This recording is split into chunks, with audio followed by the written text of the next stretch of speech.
18일 금요일 아침 이슈 레이더 시작합니다. 오늘은 박찬희 기자 오랜만에 나왔습니다. 안녕하세요. 안녕하세요. 상한가 제조기 신규 기자 어디 갔습니까?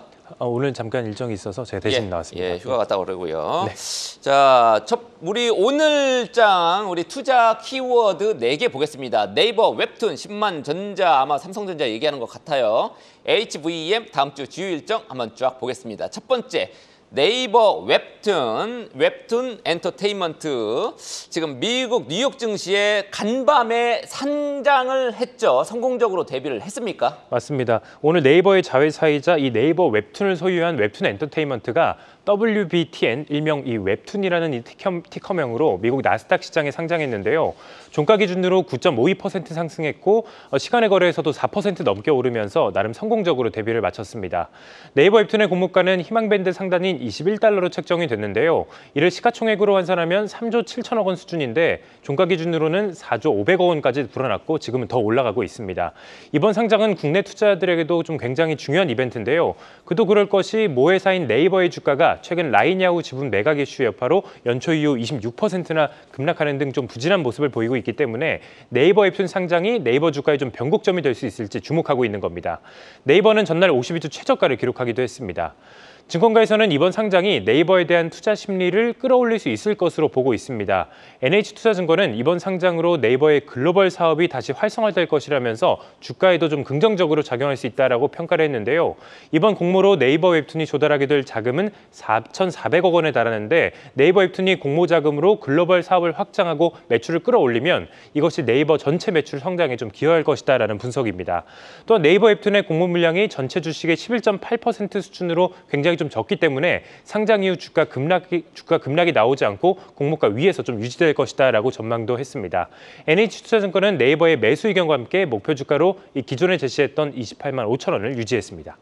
예, 박 기자는 상당히 긍정적인 의견들을 많이 갖고 왔습니다만 소셜미디어 레딧이라고 얼마 전에 IPO를 뉴욕 증시에 했는데 네. 첫날 48%나 급등을 했었어요. 예전에 맞습니다. 이제 쿠팡 같은 경우에는 첫날 40% 급등하고 뭐 이랬습니다. 그러니까 9.5% 뭐 잘하긴 했지만 뉴욕 증시 상장 이제 실적으로 뭐 아주 급등한 그 수치는 아닌 것 같다는 이런 생각도 좀 들기도 합니다. 네. 그리고 이제 네이버 모 회사가 이제 네이버죠. 그다음에 카카오 최근 들어서 이제 임원들이 줄줄이 자사주 팔고 있어서 지금 주가도 계속 나락으로 가던 주가 지금 안 오르고 있는데 참 요거는 좀 답답해요. 네이버나 카카오나. 맞습니다. 예, 임원들이 사실 그러니까 연봉 비교하면 큰 돈도 아닌데 이거 퇴직하고 팔았으면 좋겠는데 이거를 줄줄이 매도했다. 그래서 공시가 나오면서 주가가 더 하락 압력을 받았던 것 같습니다. 네. 다시 상승하기를 기대를 하겠습니다. 두 번째 이슈 볼게요. 자, 10만 전자. 예, 조금 기분 전환을 좀 해보죠. 삼성전자 얘긴데 어떤 내용입니까? 최근 삼성전자의 주가가 강세를 보이고 있는 가운데 전날 미국 메모리 반도체 기업인 마이크론까지 호실적을 발표하면서 이 증권가에서도 좀 긍정적인 전망을 쏟아내고 있습니다. 10만 전자에 대한 기대감이 좀 다시 커지고 있는 분위기인데요. 삼성전자는 다음 주 금요일에 2분기 잠정 실적을 발표하는데 삼성전자의 주력인 디램과 낸드 플래시 가격이 지난해부터 이어지고 있는 AI 열풍에 힘입어서 20%가량 상승한 점과 또 엔비디아와 AMD 등으로 고대역폭 메모리 공급이 본격화된 점이 이번 실적을 좀 크게 끌어올릴 것이다라고 전망이 되고 있습니다. 시장에서는 삼성전자의 2분기 영업이익이 8조 4천억 원으로 전년 동기 대비 1,100% 넘게 급성장할 것으로 예상하고 있는데요. 메모리 반도체 가격 상승률이 예상치를 크게 뛰어넘으면서 삼성전자 역시 수익성이 대폭 개선될 것으로 전망되고 있습니다. 2분기 반도체 영업이익은 5조 1천억 원에 달할 것으로 관측이 되고 있고 비메모리 부분의 영업 적자도 4,320억 원으로 대폭 줄어들 것으로 전망이 되고 있습니다. 이런 기대감 속에 증권사들은 삼성전자의 목표 주가를 잇따라 상향 조정하고 있는데요. 키움증권은 삼성전자에 대해 매수 의견을 제시하면서 목표 주가를 기존 10만 원에서 11만 원으로 올렸고 또 한국투자증권은 지금 안 사면 후회할 것이다. 좀 어그레시브한 이런 의견과 함께 12만 원의 목표 주가를 제시했습니다. KB증권 역시 12만 원으로 목표 주가를 설정했는데 한편 외국인들이 삼성전자를 대거 사들이고 있는 점도 또 국내 투자자들에게 좀 큰 호재로 여겨지고 있는데요. 외국인 투자자들은 삼성전자의 주식을 이달에만 2조 6,500억 원 가까이 사들이면서 순매수액 1위에 좀 이름을 올리기도 했습니다. 네, 삼성전자 지금만 사면 후회할 것이다. 예, 지금 마음이 조금 급해지기도 합니다만 네. 일단 삼성전자 2분기 실적 잘 나올 것으로 다들 예상하고 계시죠. 다음 주부터 이제 잠정 실적 발표 시작을 합니다. 세 번째 이슈는 HVM 상장합니까? 네, 오늘 상장을 하는데요. 오늘이 6월 마지막 거래일인데 6월에 기업 공개를 진행한 기업만 10곳이 넘었을 만큼 6월은 이른바 공모주 슈퍼먼스였습니다. 오늘 6월 공모주 슈퍼먼스의 막을 내릴 종목이 이 HVM인데 이 상장을 잠시 뒤에 하는데요. HVM은 첨단 금속 제조 사업을 영위하는 회사로 반도체, 석유화학뿐 아니라 좀 최근에 핫한 섹터죠. 우주항공과 디스플레이 관련 사업으로 사업 다각화를 좀 추진하고 있습니다. 우선 청약은 흥행에 성공했습니다. 일반 투자자 대상 경쟁률이 960대 1을 기록했고 청약 증거금도 5조 1천억 원이나 모였습니다. 앞서 진행된 수요 예측에서도 공모가가 희망밴드 상단을 초과한 18,000원으로 결정이 됐습니다. 공모가는 2년 뒤인 2026년 추정 주당 순이익의 PER 20.5배를 적용한 가격에서 27%가량 할인된 가격으로 산정이 됐습니다. 유진투자증권은 이 금속 제조 산업 성장세를 고려할 때 HVM의 공모가가 적절하게 설정됐다라고 평가를 했는데요.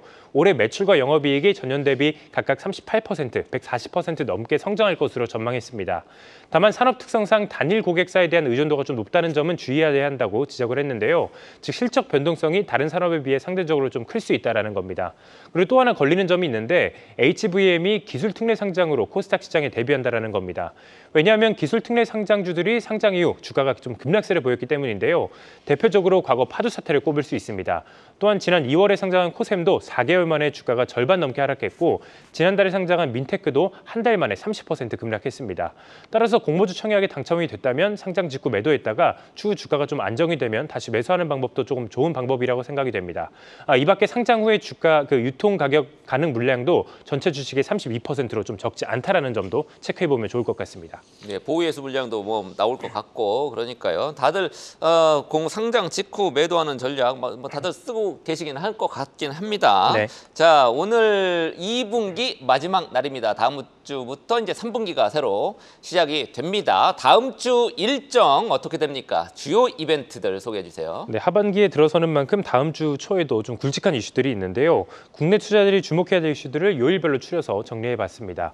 먼저 월요일에는 미래자동차 부품산업법, 이른바 미래차법이 시행되는데요. 법안에는 자동차 부품의 범위를 하드웨어에서 소프트웨어로 확장하고 또 중소부품 기업에 대한 지원과 미래차 부품 전문기업 지정 등의 내용을 포함하고 있습니다. 따라서 자동차 소프트웨어 관련주들의 주가와 또 부품주 주가가 좀 요동칠 것으로 전망이 되고 있습니다. 또한 중국 정부가 항공우주와 조선, 금형장비에 대한 해외 수출을 통제하는데요. 미국 등 서방 국가에 대한 이 대중국 규제에 대한 보복 조치로 풀이가 됩니다.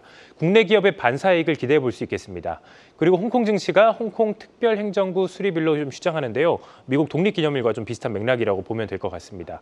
이어서 화요일에는 우주 발사체 스타트업 이노스페이스가 상장하고 또 7월 IPO 대여로 꼽히는 게임사 시프트업이 공모 청약을 시작합니다. 현재 시장에서는 시프트업의 몸값이 3조 5천억 원에 달할 것으로 보고 있는데요. 다만 올해 게임사들의 주가가 좀 지지부진한 만큼 고평가 지적도 나오는 만큼 좀 참고해 볼 필요가 있겠습니다. 수요일에는 치아용 보철 수복 소재 업체 하스가 증시에 데뷔하고 바이오 소부장 기업인 엑셀 세라퓨틱스가 공모 청약을 시작합니다. 한편 미국에선 6월 FOMC의 의사록이 공개되는데요. 연준의 하반기 금리 인하 시기에 대한 힌트를 좀 재확인할 수 있기 때문에 체크해 보면 좋을 것 같습니다. 또한 이날 미국 증시는 독립기념일을 앞두고 조기 폐장합니다. 목요일에는 미국 증시가 휴장을 하고요. 또 유럽연합이 중국산 전기차의 추가 관세 부과 여부를 결정합니다. 중국산 전기차에 대한 관세는 국내 전기차 부품 기업에 좀 악재로 적용할 수 있는 만큼 체크해보면 좋을 것 같고요. 또 끝으로 금요일에는 삼성전자와 LG전자가 실적을 발표하는데 이에 대해서는 다음 주 이슈레이더 코너 때 좀 더 자세히 다뤄보겠습니다. 네, 그다음에 다음 주 월요일부터 우리 외환시장 새벽 2시까지로 거래 시간을 연장을 합니다. 지금까지 박찬희 기자와 함께한 이슈 레이더였습니다. 계속해서 다양한 경제 이슈를 알고 싶다면 구독과 좋아요, 알림 설정 부탁드립니다. AI 캐스터 권미정이었습니다.